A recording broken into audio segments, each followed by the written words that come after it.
Boxing King Media, powered by BYD. We're out here in Birmingham, the Grand Hotel, a beautiful little venue here. Hamza, Uddin back in action, not with balloon hands anymore. Yeah, alhamdulillah, the hands have healed up nicely. They healed up nicely. I'm starting to whack the bags, whack the pads in the gym now. So, all in good time. November 30th, I'll be ready and primed to deliver greatness. You know, I was just saying the last time I spoke to you, your hands were like bloody couple of sets of balloons. You just show them on the camera. They're looking good now. Back to being. You know, it almost seems weird because the last image I had of your hands, it was literally like somebody injected loads of air into them. I know. Even I've never had nothing like that before. Although I'm a big puncher, I've never experienced anything like it. But I think my parents' du'as are with me. You know, I've followed the rehab plan to a T.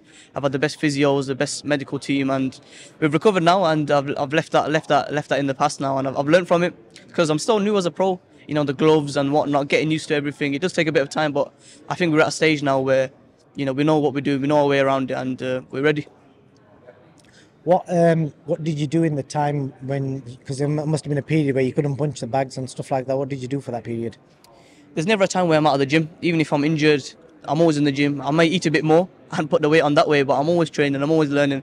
And it gave me time to reflect. It gave me time to think about how I can get better. I know I'm very good already, but I need to get better and better and better. And yeah, the time out gave me, my family, you know, my team time to see what needs to be changed and what needs to be corrected in order for me to go the furthest that I can. You're talking about changes. You added Stephen Smith to your training team. Such an experienced name, and I think I always tell people this. Have you been to the Rotunda boxing gym yet? I have been to the gym, yeah. So you'll see when you walk in, they've got a Hall of Fame wall, and Stephen Smith's name is on there alongside people like Tony Bellew, all the Smith brothers, numerous other fighters. But Stephen Smith's name is on there more than anybody else. Did you know that? He's told me, and I know Stephen from a very long time. Even when I was a little kid, you know, to be fair, everyone used to compare me to Stephen Smith when I was younger. If I was ever in Liverpool, sparring or training or fighting, he'd always be, oh, he's like a little Stephen Smith. And so I've known him for a while, and I know his achievements as a boxer. And that's one of the reasons why, you know, it's been an honour to have him on the team, because he knows so much about the game, not just from watching it and coaching, but also doing it himself. Why Stephen Smith? Because I reckon you're in a position where, because of your ability and then the noise that you'd be making, there'd be a long list of fighters, ex-fighters that'll be dying to be part of your camp and your team. How did you come to the point of picking Stephen Smith? How was his name brought up? Yeah, you're right. There's been loads of coaches and people trying to get in the team, as you would expect. But Stephen Smith stands out from all of them because he has the hunger. He wants something from the game. He reached big heights in the professional game.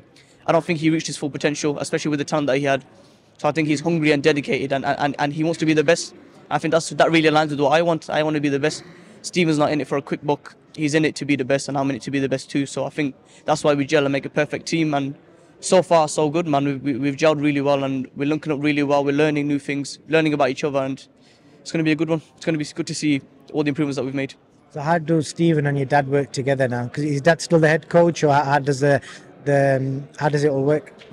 The head coach, it's quite a loose term. We're all working together. Even I've got Coach Sinan, who's the head coach at Women Boxing Academy as well. We're all in it together. We're all sharing roles. There's no egos. There's no head coach and side coach and this. We're just all a team. We're all working together, and everyone's working to make me the best possible fighter that I can be. And so far it's working. You know, we're all working together, and we're all giving our little bits and little you know, opinions and whatnot. And so far it's working. But if there is time to put a head coach title on someone, then maybe that time will come, but not yet. What's the situation with regards to opponents? Because I know last time we spoke, your manager Sam Jones is quite intent on wanting to throw you into big fights and for you to fight big names straight away. Have you guys come to some sort of like conclusion where, you know, who the next opponent is and what kind of pace you're going to move at? Yeah, of course, it's been no secret. Eddie Hearn'S, Sam Jones, they want me in the best fights, in the best possible fights against the best possible opponents. And so do I. But we've got a good opponent. We've got Ben Norman, who's the reigning Midlands area champion right now. He's a good opponent. He's a good step up. We're ready for him. I know who he is. I know what he can do. And I know I'm going to be levels above him on the night. But it's a good opponent. It's a good step up. You know, not many people are doing that in their third fight. So it's a good challenge, and that's what I need. I need challenges. That's what's going to make me train the hardest and prepare the hardest. Relate to Lewis Norman? It's his brother. It's his brother. It's his brother. Yeah. Proper fighting family. Is he here today? I don't think he's here today. I mean, if he is, I'll have some interesting words for him and see. I would like to hear what he says, but I don't think he's here today. What? I'm guessing is there any history between you guys from the amateurs or anything like that? We've sparred with each other before, so we know each other for a while. He's a good lad. He's a nice lad. Nothing personal against him. He's helped me out when I needed it, but strictly business. I'm going to go in there and knock him out. So, outside boxing, what you been up to in the last few months? There's nothing really much outside of boxing for me. My whole life is boxing. Everything's boxing. My family's the same. Even my little brothers and sisters, they're not even boxers, and their whole life is about boxing. So nothing much. Just training, preparing, and building up for this date now. Are you obviously you're not at the point where people are ringing you up saying, "Oh, can you come and do an appearance in this restaurant or that takeaway?" That will happen at some point, but have you not had that yet? I do get loads of that, to be honest. And to be fair, out of camp, that it's a good time to do it. It's a good time to do it, and I'm probably guilty of doing it a bit too often because I do get quite a bit because I'm so big in my local community, Warsaw. There's not many almost characters to call upon a guest appearance. So Warsaw, I'm pretty big for that. So there's been a few, but I think as I get into camp, as I start getting towards camp, I've got to be selfish, and I do sometimes say no. I don't come across rude. I've just got to do what's best for me, and they understand, which is why they all come out in big numbers to watch me. I was speaking to your namesake Hamza Shiraz recently, and I was talking to him about the way he comes across and the way his personality is, and I asked him like, what kind of boxers or people does he look up to? And he was interested. He mentioned Anthony Joshua, and he said, he looks at AJ as a bit of a role model, the way he carries himself in public and the way he's just his whole persona. Is there anyone that you kind of look up to and you think, that guy does it right and that's the way I want to be as well? Not particularly. I don't look up to anyone in that sense.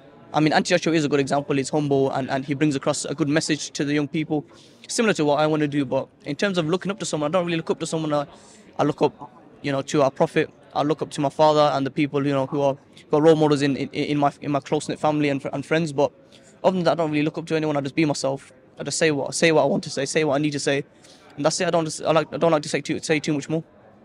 Fair play, man. Anything else you want to add, Hamza? In fact, I'll ask you about the main event. And I'm guessing you might have spotted Galal and Sonny. I haven't spotted either of them. No way. Never. I'm shocked.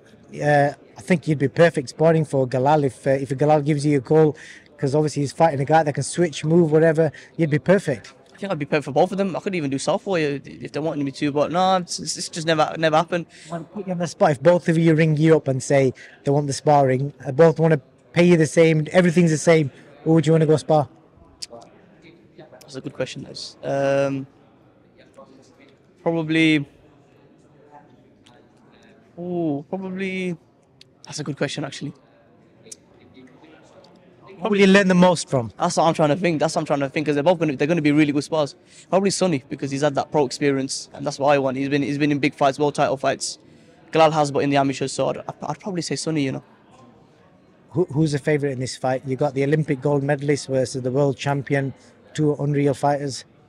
It's going to be a great fight. It's one of them. I think whoever comes out on the day and is best on the day is going to win. I think Sonny has the edge. I'll be honest with you. As long as he trains his hardest and he's 100% for the fight, comes in injury free and whatnot. There's so many little things. I think he'd have the edge, but I'm not sure. I'm on the fence. It's going to be a good fight. Is this your fight? Is it for a title or anything? Is it 8 rounds? I don't know if it's 6 or 8 rounds. I don't know what's happening in that sense. It might be, but no title on the line, sadly. But I just wanted the opponent. I just wanted a good opponent. I said to Sam, listen, I need a good opponent. I need to step up. I need to show people what I'm made of, and he's delivered on that. So whatever it is, I don't think he's going the distance anyway. So rounds doesn't matter. Hamza, Uddin, thank you for your time as always, and we'll look forward to fight week. Thank you.